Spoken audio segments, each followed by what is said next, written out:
அந்த கால படங்கள்ல நிறைய பாடல்கள் இருக்கும். அதுவும் ஹீரோ ஹீரோயினே வேற பாடி நடிப்பாங்க. ஆனா இந்த காலத்துல 5 இல்லைன்னா 6 பாடல்களுக்கு மேல இருக்கிறது இல்ல. அந்த குறையை தீர்க்கறதுக்கு ஒரு படம் வருது. அது ஒரு இசையமைப்பாளரே இயக்குறாரு. கண்கள் இரண்டால் பாடல் மூலமா பட்டி தொட்டி எல்லாம் பிரபலமானவர் இசையமைப்பாளர் ஜேம்ஸ் வசந்தன். இவர் இயக்குனர் ஆயிட்டாருன்னு ஏற்கனவே சொல்லியிருந்தோம். புதுமுகங்களை வச்சு அவர் இயக்கிட்டு இருக்கிற படம் வானவில் வாழ்க்கை.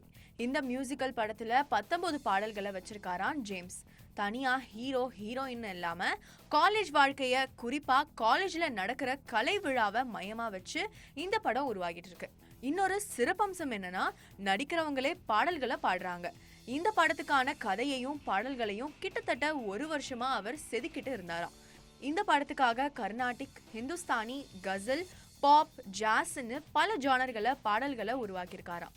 ரசிகர்களுக்கு இந்த படம் நிச்சயம் ஒரு வித்தியாசமான அனுபவத்தை கொடுக்கறதோட அவங்களோட காலேஜ் வாழ்க்கையையும் நிச்சயம் நினைவுபடுத்தும்னு சொல்லியிருக்காரு ஜேம்ஸ் வசந்தன்.